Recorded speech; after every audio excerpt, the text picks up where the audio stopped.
2부에서도 송영길 의원과 같이 계속 진행해 보도록 하겠습니다. 최민희 의원은 오늘 재판 때문에. 재판이죠. 재판이어서 어제 1부에서도 이야기했었는데,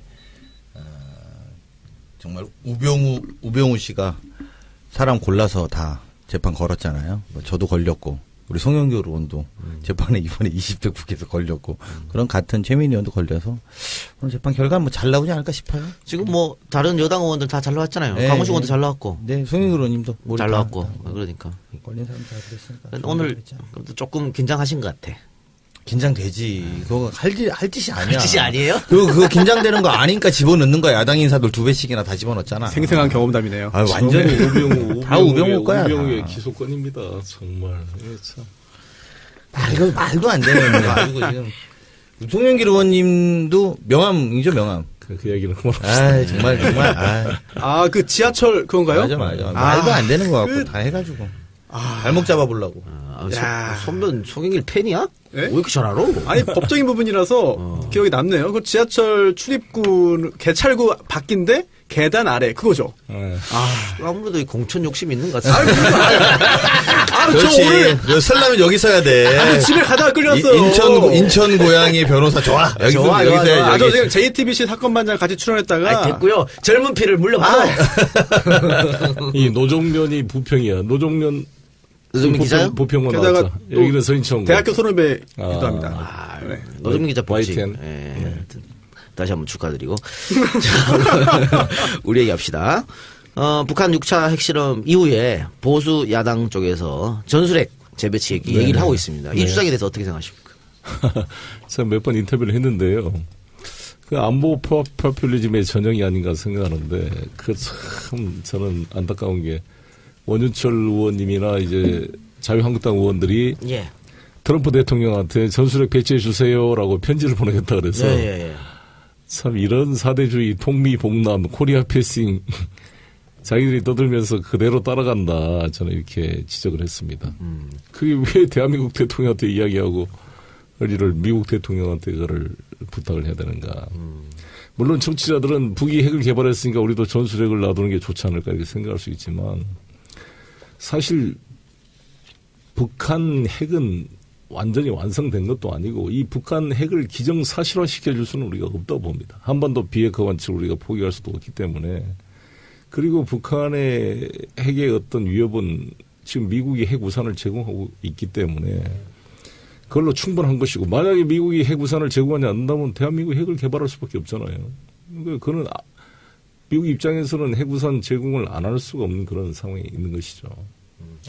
그 관련해서 그 대통령이 러시아 갔을 때 수행하셨습니다만 푸틴에게 북한으로 들어가는 원유 좀 중단해라 요청했는데 푸틴이 거절했죠? 거절한 이유는 뭐라고 보십니까? 그 거절했다기보다는 이렇게 푸틴이 대통령이 말씀했습니다. 자기들은 4억 톤을 수출하는데 북한에 간 게 러시아에서 간 게 한 4만 톤쯤 좀 비공식적으로 간 것으로 알고 있다. 그러니까 공식적으로 자기들은 원유를 제공하는 게 없다.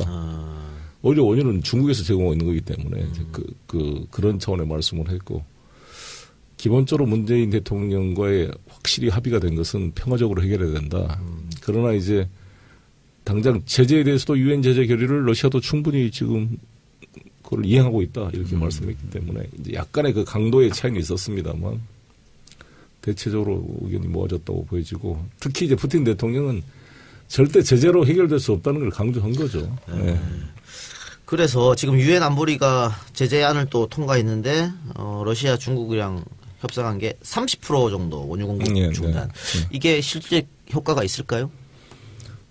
그렇죠. 뭐 얼마쯤 효과가 있을지 모르지만은 이제 일단 원유 공급이 제한이라는 것이 이제 만장일치로 합의됐기 때문에 북한에도 압박이 되겠죠. 이제 추가 또 핵실험이나 이게 있으면 이제 더 이거를 중국 러시아도 이거를 이제 더 지켜줄 수 없는 상황이 된다는 것을 알기 때문에 북이 추가 도발을 한다면 이 원유가 중단될 것을 각오하고 해야 되는 상황이 되기 때문에 상당히 압박이 될 수 있다고 봅니다.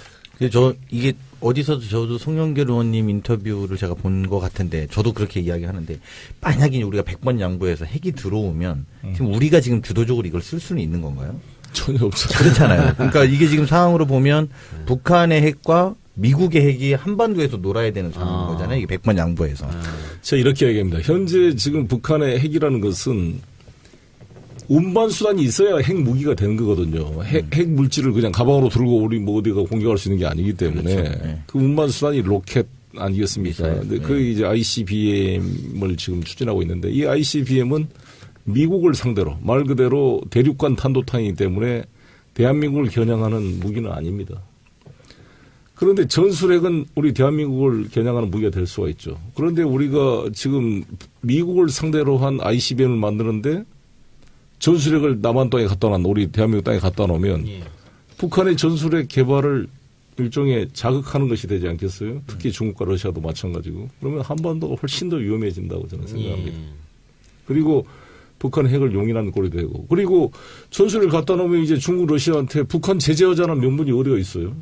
서로 핵 가졌는데 왜 이쪽 핵까지 못하게 이렇게 압박을. 더 이상 이제 제재가, 경제 제재가 안 되는 거죠. 그렇죠. 그 명분이 확 줄어들죠. 그리고 중국, 러시아가 사드 가지고 이렇게 반발하는데 전술핵 갖다 놓으면은 그럼 이제 북한 제재 안 하고 이탈할 테니까 너희들끼리 둘이 남북한 둘이 핵 가지고 공포의 균형 속에 잘 살아봐라. 이렇게 될 수가 있는 거잖아요. 근데 일본이 핵 무장을 우리가 부추기는 꼴이 되잖아요. 그렇죠. 일본도 금형본으로 가질 거고. 일본은 지금 불감청 고소일 텐데 그건 아주 어리석은 일이 된다고 봅니다. 이거 재밌는 게요. 제가 하도 답답해서 우리 국민들에게 한번 설명을 하려고 JTBC의 심야 토론을 한번 하자 그랬어요.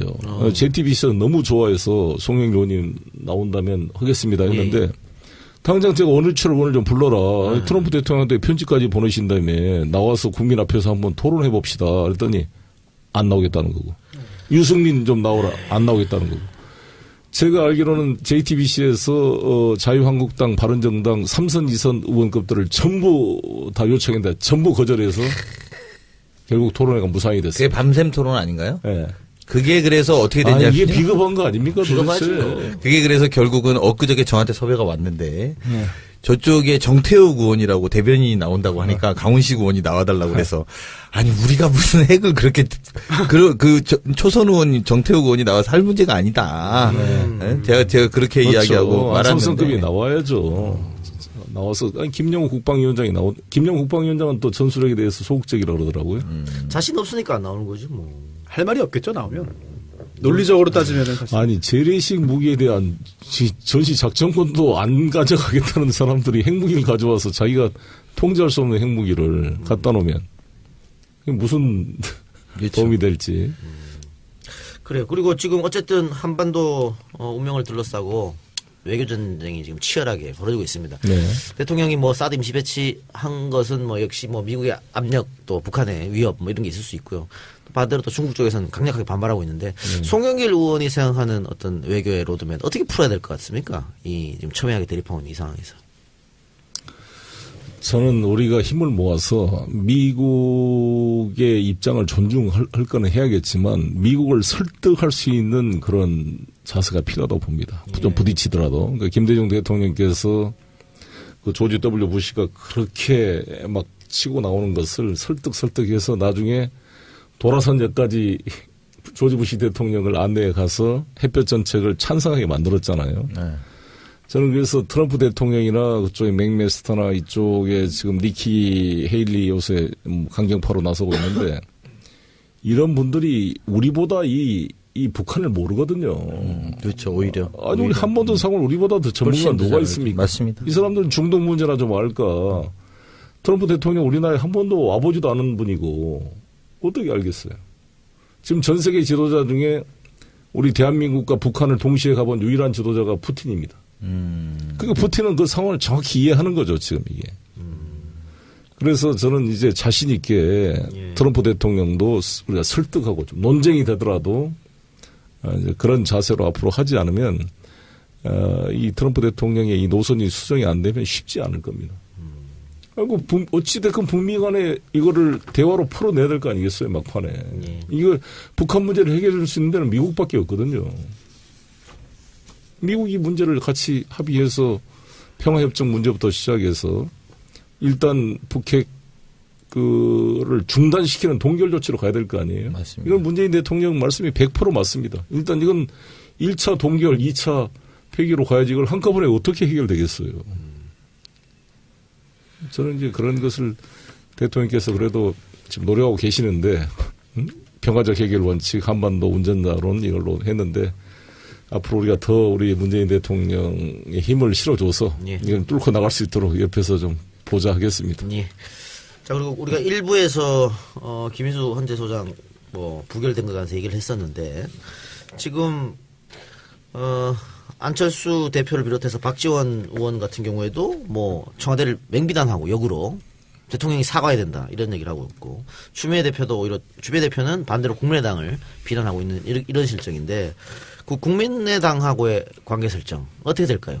이건 제가 좀 말씀을 좀 드려야 되겠는데 예. 먼저 이제 아까 우리 송영교 의원도 말씀하셨습니다만 원내 지도부의 이론으로서 국민분들이나 또는 우리 당원들한테 정말 송구스럽다는 말씀 먼저 드리겠습니다. 그리고 6월 말에 원래 처음에 인사청문회가 끝나고 나서 6월 달에 7월 말에 원래 이걸 통과시켜 보자. 예. 이렇게 했는데 7월 달은 좀 그렇다.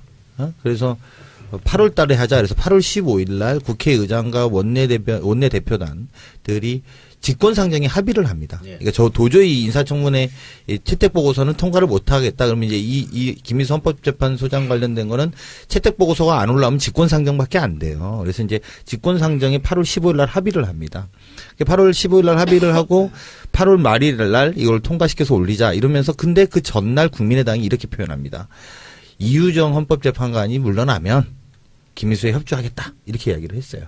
그래서 그런데 공교롭게 이유정 헌법재판관 후보자가 그 다음날 사퇴를 합니다. 그러고 나서 그러면 이제 곧 열자 이렇게 그래서 열자는 이야기죠. 국민의당 그렇게 말할 때는 이걸 안 되게 하려고 열자고 한 게 아니잖아요. 되게 해보자는 거 아니겠어요? 그쪽 입장에서도. 자 이제 이유정도 정리가 됐으니 그러면 해보자. 그랬더니 그러면 3일 뒤에 열자. 그런데 그 3일 뒤에 어떤 시점이 오냐. 3일 뒤에 한국당이 국회를 보이콧하고 나가죠. 그래서 3일 뒤에 보이콧하고 나가니까 그럼 3일만 더 기다려줘라. 그래도 일야당이 있어야지 할 거 아니냐. 그럼 그때 통과를 하자. 이렇게 이야기를 한단 말이죠. 그러면 알았다. 우리도 협조를 하겠다. 이렇게 이야기해서 그때 또 협조를 받겠다고 약속을 받고 간 거예요. 그래서 이제 국회 월요일 날 들어옵니다. 한국당이 들어와서 이제 지난 월요일이었죠. 그게. 월요일 날 왔을 때 오면서 점심에 표계산을 우리도 하고 우리 당도 하고 김동철 원내대표도 표계산을 하고 점심에 통화를 해요. 그 김동철 원내대표가 우원식 대표한테 자체적으로 계산해보니까 20개는 된다. 이야기를 한 거죠.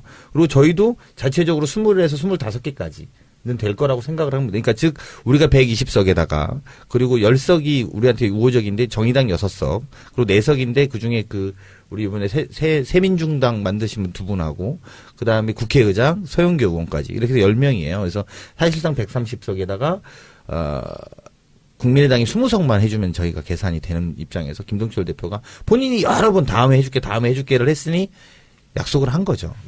그래서 점심에 걱정하지 마세요. 20개는 될 것 같습니다라고 이야기했는데 표를 까보니까 그렇지 않았던 거고 아까 우리 송영길 의원이 분석한 대로 실제로 기독교로부터 많은 그게 한 4-5명의 표가 돌아선 계기가 됐을 거라는 분석이 사실 대체적으로 합리적인 분석인데 이래놓고 난 다음이 문제입니다. 그리고 나서 어떻게 되느냐 이야기를 하냐 120석 중에 반란표가 있을 거다.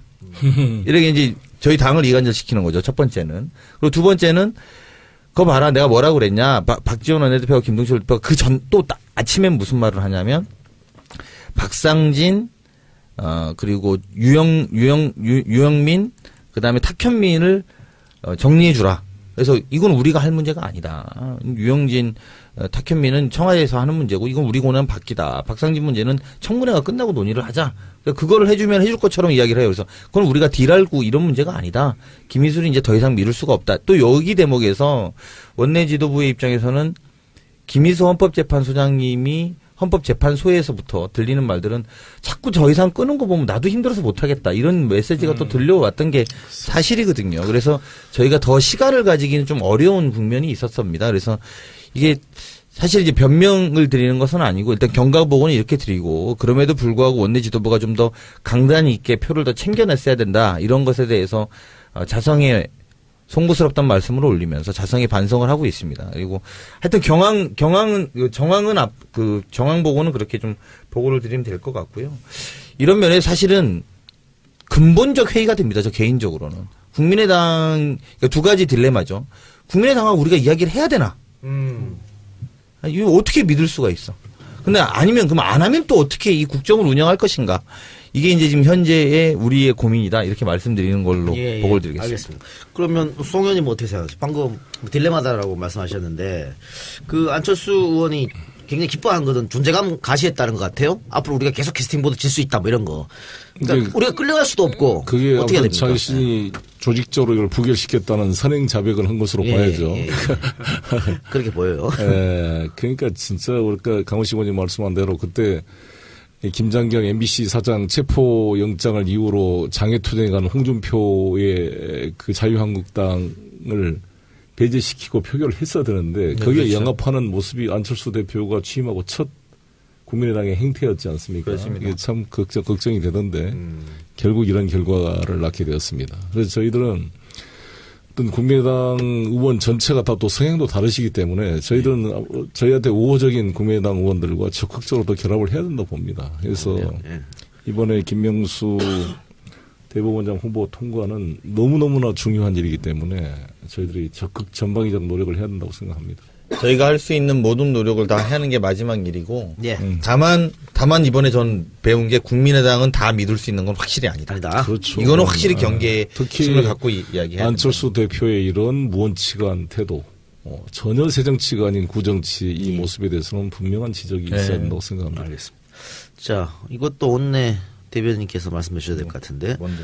자유한국당이 뭐 언론 장악 국정조사 하자 이렇게 나오고 있는데 거기에 논리를 제공한 게 아마 조선일보에서 보도한 민주당의 언론 장악 문건이에요. 이게 뭡니까?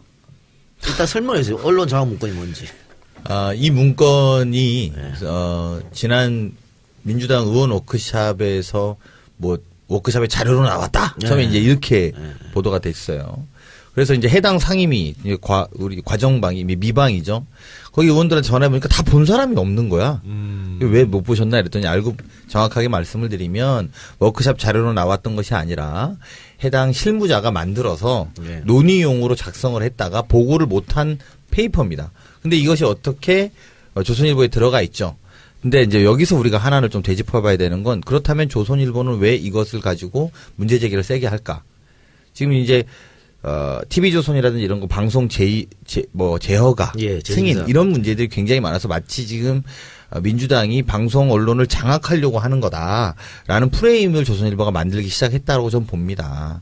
그래서 이런 거 관련해서는 뭐 정말 단순한 실무자의 페이퍼를 갖고 이런 정도 한다면, 지난 9년간 진행되었던 언론 장악에 대해서 낱낱이 국정조사를 해봐야 되죠. 그래서 실제로도 자유한국당이 언론장악 국정조사 하자고 했는데 우리 당의 입장은 정해져 있습니다. 10년치 통틀어서 다 해보자. 그러니까 MB 정권하고 MB 정권부터 시작됐잖아요. 블랙리스트가 지금 어제도 뭐 보도에서 계속 나오고 있잖아요. 그리고 뭐 김재동 씨라든지 뭐 김미화 씨라든지 다 방송 못 나오게 했던 과정들이 이제 드러나고 있는데 그때부터 그러면 지금껏까지 모두 다 해보자라는 게 지금 우리 당의 입장이고 그렇게 국정조사를 해야 된다고 생각합니다. 저는. 그렇게 다 받아주고 그런 것도 다 하면 받아줄 용의는 있다. 그럼요. 다 해야죠. 하려면. 지금 4개월 된 정부의 국정조사라는 게 말이 되냐고 앞에 9년을 해야지. 정말 요즘에 우리 이낙연 국총리가 너무 답변을 잘해 주셔가지고. 그래요. 화제가 됐더라고요. 빅히트, 대인기. 그렇습니다. 정말 할 말을 없게 만드는 것 같습니다. 정말 질문하던 야당 의원들이 할 말을 잃고 뭐 이제 아무 말도 못하고 그냥 가만히 있더라고요. 그렇죠. 아니, 근데 우리 일반 국민들의 상식적인 것을 총리께서 아주 제대로 대변하고 있다고 보는데. 젠틀하게 세련되게 하신 것 같아요. 큰 억지가 어디가 있습니까? 국회 거기 말할 때 의원들 석에서 막 웃어요. 여당 의원들이. 너무 황당하니까 질문이 준비가 안 돼 있어갖고 질문이 준비가 좀 어느 정도 돼 있는 걸 물어야 되는데 막 여기서 막 웃어요. 준비가 너무 안 돼 있어서. 지금 MBC, KBS 사태가 이렇게 가면 장기화 될 것 같기도 한데 어떻게 생각하세요? 송혜교 의원님께서는. 우리 이낙연 총리가 그랬잖아요. 안 본 지 오래됐다고. 좀 더 공정한 방송을 보고 있다. 공정한 방송을 보고 본 지가 오래됐습니다. 의원님도 KBS, MBC는 시청 별로 안 하시나요? 안 보고 있습니다. 좀 더 공정한 방송 보시나요?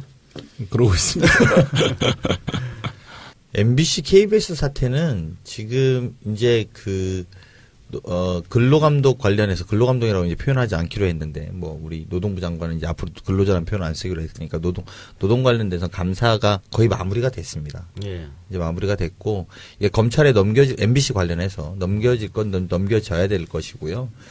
그것과 또 별도로 이 대안들을 좀 만들어내는 방송법 관련해서도 좀 첨예하게 좀 붙어 있는 상황인데, 예. 이런 것들도 좀 대안이 좀 만들어져서 같이 좀 테이블 안에 논의돼서 과거의 적폐의 한 축, 그리고 앞으로 열어갈 방송 관련된 방향에 대한 한 축들이 좀 열어서 이제는 좀 국민들에게 돌려드리는 공영방송이 될 때가 그걸 준비해야 되는데, 그렇죠. 이게 그 9년 동안 쌓인 게 한 번에 잘 안 정리가 돼요. 그래서 정리되는데 시간이 좀 걸리고 있다, 이렇게 보시면 될 것 같습니다. 좀 전에 이제 강훈식 의원님께서 굉장히 흥미로운 부분 말씀하신 게 근로와 노동 말씀하셨잖아요. 네네. 그런데 이제 노동운동에 또 인생을 또 바친 그런 또 송영길 의원님께서 또 할 말 많으실 것 같은데, 이게 또 근로감독관이라는 게 사실은 근로기준법에 있는 법률 용어잖아요. 네네. 실제 있는 그런 제도이고 네네. 직위이고 네네. 그렇기 때문에 근로를 노동으로 다 바꾼다. 이런 법 개정, 용어 개정에 대해서는 어떻게 생각하시나요? 글쎄, 그건 병존해서 그 상황에 맞게 필요한 것을 병행할 수도 있다고 생각합니다. 이제 그러나 우리가 기본적으로 이제 노동의 자주적인 측면, 그리고 노동자들의 단순한 그런 종업원의 그런 개념이 아니라 주체적으로 참여하는 그런 개념으로 점차 이렇게 바꿔나가야 된다고 생각합니다. 또 단순 법률 개정뿐 아니라 헌법 개정에 연결되는 것 같기도 한 게, 헌법 보면은 헌법에 모든 국민은 근로의 권리를 가진다 등등 근로라는 표현만 나오지 노동이 없잖아요. 물론 같은 의미 아니냐 넘어갈 수 있겠습니다만, 애초에 노동이라는 표현을 다 쓰던 건데 헌법 제정 당시에 또 그걸 의도적으로 빼고 근로로 대체한 것 같거든요. 그렇다면 그런 것도 좀 본래의 의미를 찾아가는 것도 의미가 있지 않을까 해가지고 한번 좀 질문을 한번 드려봤습니다. 또 우리 청취자들이 궁금해할 거 하나. 박성진 후보자 청문 보고서 민주당 쪽에서 연기해달라 그랬다 그러다가 지금 보니까 부적격 청문 보고서 채택을 사실상 묵인했다 이러면서 당청 갈등이 나오는 거 아니냐 이런 얘기가. 참. 죄송합니다. 웃어서. 되게 심각한 이야기인데 웃어서 죄송합니다. 두 가지로 설명을 해드릴게요. 한 가지는 박성진 후보자의 임명 배경에 어려웠던 점을 내가 청와대 입장에서 이야기를 한번 해드리고, 우리 당의 입장에서 박성진 후보자의 인사청문회가 어려웠던 점을 말씀을 드릴게요. 솔직하게 고백을 할 테니, 청와대 입장에서는 이게 중소벤처기업부 장관이라는 것이 중소벤처기업으로 성공한 분 중에서 좀 찾아보려고 했던 목표가 좀 초반에는 있었던 모양입니다. 그래서 그런 분들을 찾는데, 이분들이 장관이 되려면 주식을 모두 신탁해야 돼요. 예. 다 위임해가지고. 그냥 더 이상 이제 회사에서의 운영 이런 걸 다 포기해야 되는 거거든요. 근데 이게 다 거절하셨다는 거예요. 그래서 굉장히 많은 분들이 거절해서 이렇게 이분도 안 되고 이분도 안 되고 이분도 안 된다고 다 해서 이렇게 마지막에 이제 추리다 보니까 추린분이 박성진 후보자였었습니다. 그래서 이제 박성진 후보자를 추천을 하긴 했는데, 어쨌든 여러 가지 이제 특히 본인의 신앙과 관련된 거라든지 아니면 뉴라이트 관련된 것들이 쟁점과 문제가 됐지 않겠습니까? 사실은 우리 당의 의원들의 입장은 그게 뭐라고 할까요? 꼭 조심스러워요. 조심스러워. 이게 되게 어렵잖아. 통과를 흔쾌히 해보자! 이런 분위기는 아니었어요. 그게 아니죠. 그게 아니다 보니까, 산업자원위원회에서 이게 이제 청문 보고서를 채택하는 과정에서 사실은 부정적 의견이 좀 더 많았다고 봐야 됩니다. 저도 방송 출연할 때마다 그런 질문들이 계속 와요. 그러면 팻말 OX도 들어야 되고, 또 쓰기도 해야 되고, 또 말도 하고 해야 되는데, 그럴 때마다 저는 좀 처음과 달리 최근에는 좀 부정적인 이야기를 하고 있거든요, 저도. 여론이 그렇게 썩 우호적이지는 않은 측면도 있습니다. 그런 부분도 좀. 그렇죠. 잘 판단해야죠. 특히 우리 지지자들을 설득하는데도 어려움이 있어요. 맞아요. 그러니까 우리가 이런 문제는 오히려 우리 문재인 정부답게 정확히 또 민심을 수용할 수 있는 그런 자세도 필요하다고 봅니다. 그래서 실제로도 아까 이제 우리 송영길 의원 말씀하셨지만, 이 과정 속에서 지지자들의 마음과 우리 당도 그렇고 청와대도 그렇고 지지자들의 마음과 또 핵심 지지층들 이 움직임에 대해서 다들 느끼셨어요. 그래서 박성진 후보자가 청문 보고서가 적격으로 채택되기는 어려운 상황이다. 그렇죠. 이렇게가 정리가 된 것이라고 보고요. 네. 그것을 또 부적격하다고 근데 우리가 청문보고서 채택 자리에서 말하기도 참 그렇잖아요. 네, 네, 그런 모양새가 그래서 아마 우리 당의 의원들이 다 나왔고 뭐 다 아시겠습니다만 핵심적으로는 어쨌든 그 조직의 수장이 역사관에 대해서 신뢰할 수 없다는 부분들이 굉장히 강했던 거라고 봐야 되죠. 그래서 나온 것이고 이 과정에서 청와대도 충분히 좀 당의 마음 또는 이제 지지자들의 마음을 이제 좀 들은 것 아닌가 저는 이렇게 생각합니다. 결과적으로 말씀드리면 이 문제에 있어서 이견이 있는 것이 아니라 이것은 아주 국민의 목소리를 둘 다 같이 들어서 이 문제를 정리해 나가고 있다 이렇게 보셔야 됩니다. 어쨌든 뭐 적합으로 채택하든 부적합으로 채택하든 공원이 지금 청와대로 넘어갔고 청와대에서 어떻게 결정하냐에 따라 달렸는데 그 사이 스스로 거취를 결심할 그런 가능성은 없나요? 그게 제일 모양새가 좋지 않나요? 아닌 것 같아.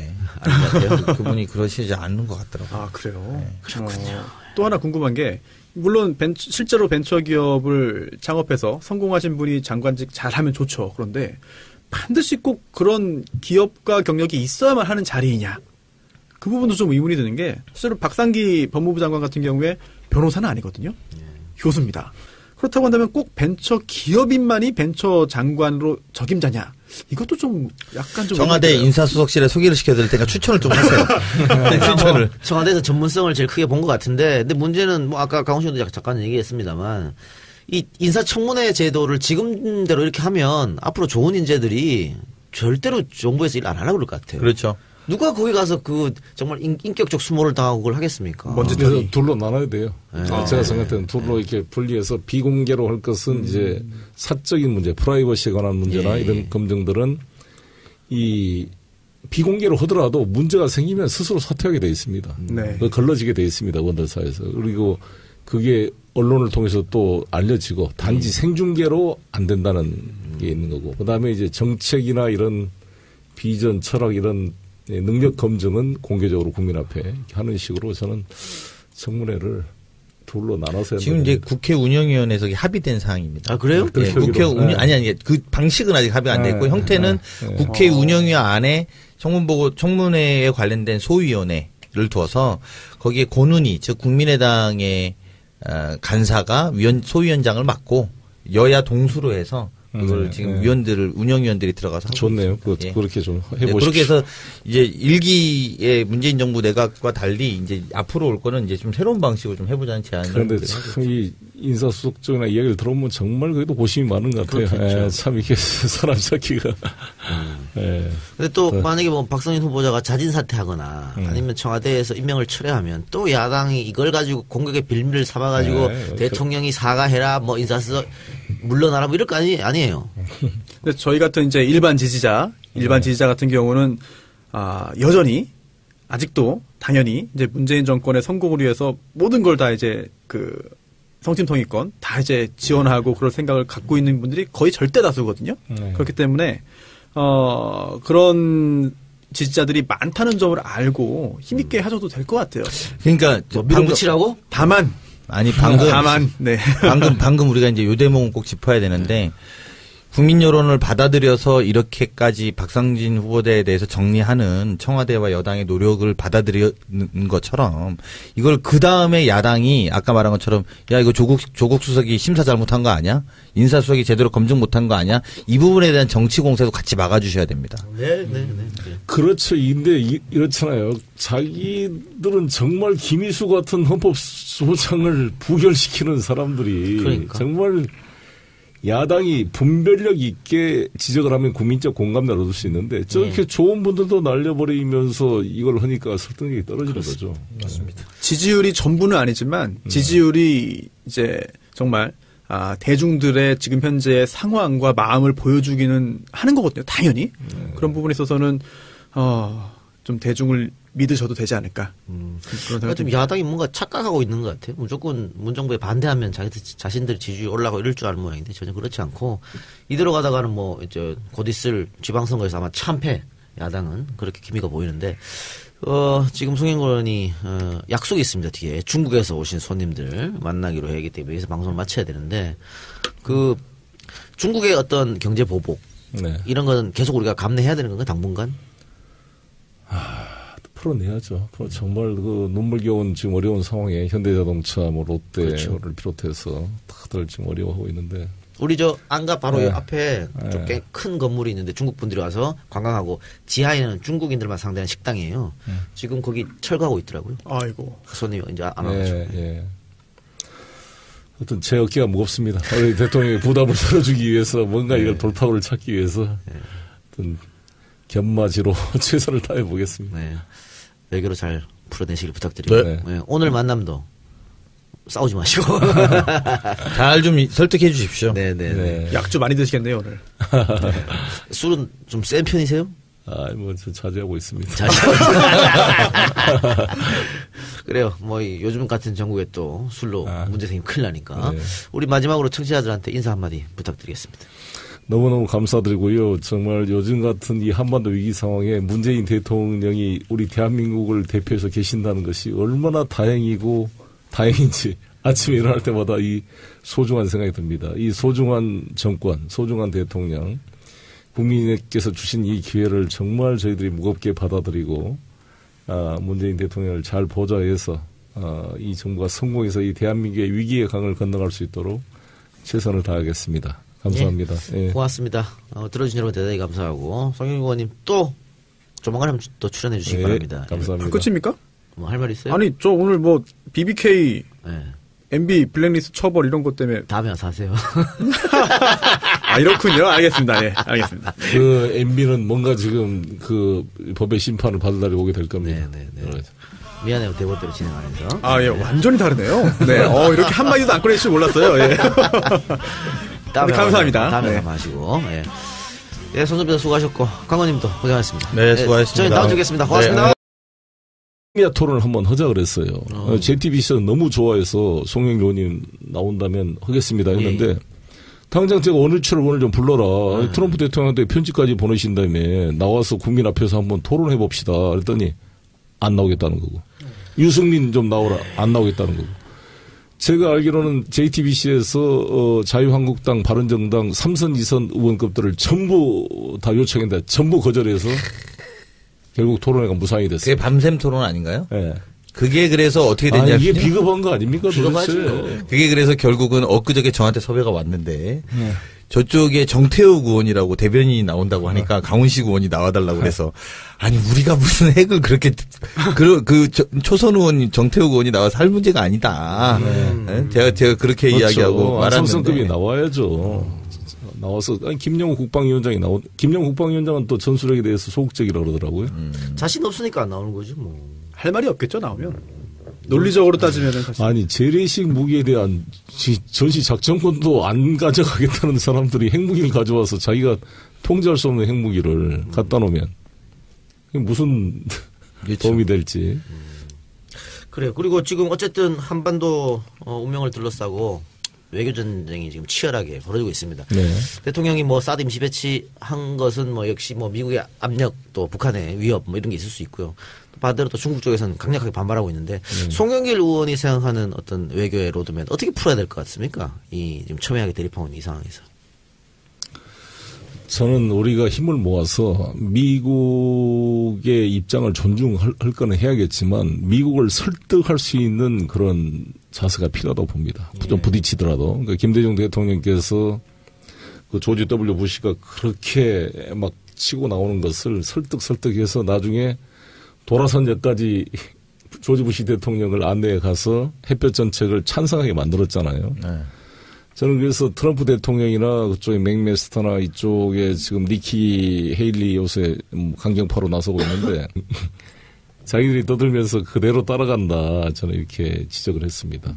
그게 왜 대한민국 대통령한테 이야기하고 우리를 미국 대통령한테 그거를 부탁을 해야 되는가.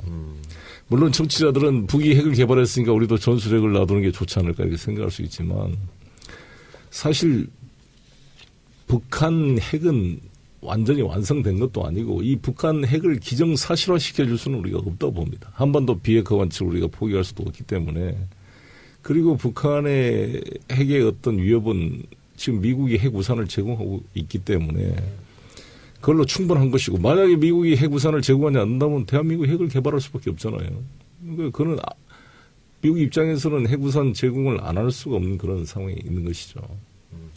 그 관련해서 그 대통령이 러시아 갔을 때 수행하셨습니다만 푸틴에게 북한으로 들어가는 원유 좀 중단해라 요청했는데 푸틴이 거절했죠. 거절한 이유는 뭐라고 보십니까? 그 거절했다기보다는 이렇게 푸틴이 대통령이 말씀했습니다. 예. 자기들은 4억 톤을 수출하는데 예. 북한에 간 게 러시아에서 간 게 한 4만 톤쯤 좀 비공식적으로 간 것으로 알고 있다. 그 공식적으로 자기들은 원유를 제공하는 게 없다. 오히려 원유는 중국에서 제공하고 있는 거기 때문에 그런 차원의 말씀을 했고, 기본적으로 문재인 대통령과의 확실히 합의가 된 것은 평화적으로 해결해야 된다. 그러나 이제 당장 제재에 대해서도 유엔 제재 결의를 러시아도 충분히 지금 그걸 이행하고 있다 이렇게 말씀했기 때문에 이제 약간의 그 강도의 차이는 있었습니다만 대체적으로 의견이 모아졌다고 보여지고, 특히 이제 푸틴 대통령은 절대 제재로 해결될 수 없다는 걸 강조한 거죠. 네. 그래서 지금 유엔 안보리가 제재안을 또 통과했는데 러시아 중국이랑 협상한 게 30% 정도 원유 공급 중단. 이게 실제 효과가 있을까요? 그렇죠. 뭐 얼마쯤 효과가 있을지 모르지만은 이제 일단 원유 공급이 제한이라는 것이 이제 만장일치로 합의됐기 때문에 북한에도 압박이 되겠죠. 이제 추가 또 핵실험이나 이게 있으면 이제 이런 분들이 우리보다 이 북한을 모르거든요. 그렇죠. 오히려. 아니, 우리 한 번도 상을 우리보다 더 전문가가 누가 있습니까? 맞습니다. 이 사람들은 중동 문제나 좀 알까. 트럼프 대통령 우리나라에 한 번도 와보지도 않은 분이고 어떻게 알겠어요. 지금 전 세계 지도자 중에 우리 대한민국과 북한을 동시에 가본 유일한 지도자가 푸틴입니다. 그러니까 푸틴은 그 상황을 정확히 이해하는 거죠, 지금 이게. 그래서 저는 이제 자신 있게 트럼프 대통령도 우리가 설득하고 좀 논쟁이 되더라도 이제 그런 자세로 앞으로 하지 않으면 이 트럼프 대통령의 이 노선이 수정이 안 되면 쉽지 않을 겁니다. 그리고 어찌됐건 북미 간에 이거를 대화로 풀어내야 될 거 아니겠어요, 막판에. 이거 북한 문제를 해결할 수 있는 데는 미국밖에 없거든요. 미국이 문제를 같이 합의해서 평화협정 문제부터 시작해서 일단 북핵 그를 중단시키는 동결 조치로 가야 될 거 아니에요. 맞습니다. 이건 문재인 대통령 말씀이 100% 맞습니다. 일단 이건 1차 동결, 2차 폐기로 가야지 이걸 한꺼번에 어떻게 해결되겠어요. 저는 이제 그런 것을 대통령께서 그래도 지금 노력하고 계시는데 평화적 해결 원칙, 한반도 운전자론 이걸로 했는데 앞으로 우리가 더 우리 문재인 대통령의 힘을 실어줘서 이걸 뚫고 나갈 수 있도록 옆에서 좀 보자 하겠습니다. 예. 자, 그리고 우리가 1부에서 김인수 헌재 소장 뭐 부결된 것 같아서 얘기를 했었는데 지금 안철수 대표를 비롯해서 박지원 의원 같은 경우에도 뭐 청와대를 맹비난하고 역으로 대통령이 사과해야 된다 이런 얘기를 하고 있고, 추미애 대표도 오히려 추미애 대표는 반대로 국민의당을 비난하고 있는 이런 실정인데, 그 국민의당하고의 관계 설정 어떻게 될까요? 이건 제가 좀 말씀을 좀 드려야 되겠는데, 먼저 이제 아까 우리 송영교 의원도 말씀하셨습니다만 원내 지도부의 일원으로서 뭐 국민분들이나 또는 우리 당원들한테 정말 송구스럽다는 말씀 먼저 드리겠습니다. 그리고 6월 말에 원래 처음에 인사청문회가 끝나고 나서 6월 달에 7월 말에 원래 이걸 통과시켜 보자 이렇게 했는데 7월 달은 좀 그렇다. 2부에서도 송영길 의원과 같이 계속 진행해 보도록 하겠습니다. 최민희 의원은 오늘 재판 때문에. 재판이죠. 재판이어서 어제 일부에서도 이야기했었는데 정말 우병우 씨가 사람 골라서 다 재판 걸었잖아요. 뭐 저도 걸렸고 우리 송영교 의원도 재판에 이번에 20대 국회에서 걸렸고 그런 같은 최민희 의원도 걸려서 오늘 재판 결과는 뭐 잘 나오지 않을까 싶어요. 지금 뭐 다른 여당 의원들 다 잘 나왔잖아요. 네, 강훈식 의원도 잘 나왔고. 네, 송영교 의원님도 잘 나왔고. 그러니까. 걸린 사람 잘 됐으니까. 오늘 조금 긴장하신 것 같아. 긴장되지. 그거 할 짓이 아니야. 할 짓이 아니에요? 그거 긴장되는 거 아니니까 집어넣는 거야. 야당 인사들 2배씩이나 다 집어넣었잖아. 생생한 경험담이네요. 아, 완전히 다 우병우 거야. 우병우의 기소권입니다. 정말. 참. 말도 안 되는 거 가지고 지금.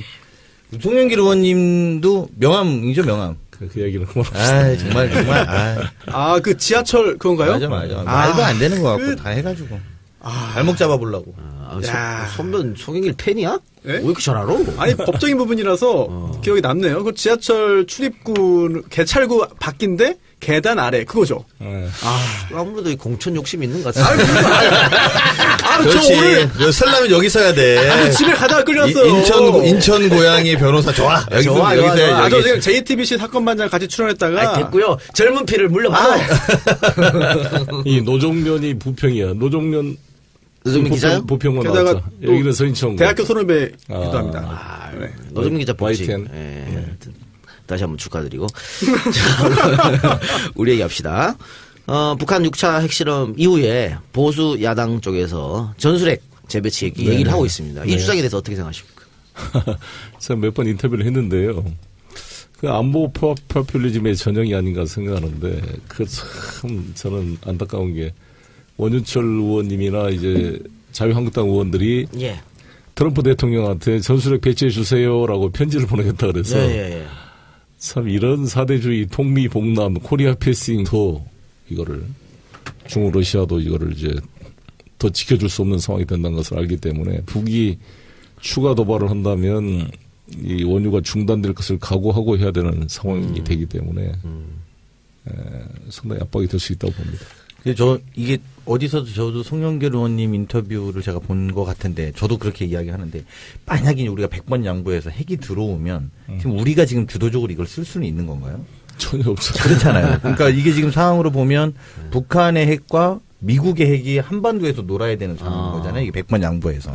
제가 이렇게 얘기합니다. 현재 지금 북한의 핵이라는 것은 운반 수단이 있어야 핵 무기가 되는 거거든요. 핵 물질을 그냥 가방으로 들고 우리 뭐 어디가 공격할 수 있는 게 아니기 때문에 그렇죠. 그 운반 수단이 로켓 아니겠습니까? 근데 그 이제 ICBM을 지금 추진하고 있는데 이 ICBM은 미국을 상대로 말 그대로 대륙간 탄도탄이기 때문에 대한민국을 겨냥하는 무기는 아닙니다. 그런데 전술핵은 우리 대한민국을 겨냥하는 무기가 될 수가 있죠. 그런데 우리가 지금 미국을 상대로 한 ICBM을 만드는데 전술핵을 남한 땅에 갖다 놓은 우리 대한민국 땅에 갖다 놓으면 북한의 전술핵 개발을 일종의 자극하는 것이 되지 않겠어요? 특히 중국과 러시아도 마찬가지고. 그러면 한반도가 훨씬 더 위험해진다고 저는 생각합니다. 그리고 북한 핵을 용인하는 꼴이 되고. 그리고 전술핵을 갖다 놓으면 이제 중국 러시아한테 북한 제재하자는 명분이 어디가 있어요? 서로 핵 가졌는데 왜 이쪽 핵 가지 못하게 이렇게 압박을 더 이상 이제 제재가 경제 제재가 안 되는 거죠. 그렇죠. 그 명분이 확 줄어들죠. 그리고 중국 러시아가 사드 가지고도 이렇게 반발하는데 전술핵 갖다 놓으면은 그럼 이제 북한 제재 안 하고 이탈할 테니까 너희들끼리 둘이 남북한 둘이 핵 가지고 공포의 균형 속에 잘 살아봐라. 이렇게 될 수가 있는 거잖아요. 근데 일본이 핵 무장을 우리가 부추기는 꼴이 되잖아요. 그렇죠. 일본도 금형본으로 가질 거고. 일본은 지금 불감청 고소일 텐데 그건 아주 어리석은 일이 된다고 봅니다. 이거 재밌는 게요. 제가 하도 답답해서 우리 국민들에게 한번 설명을 하려고 JTBC의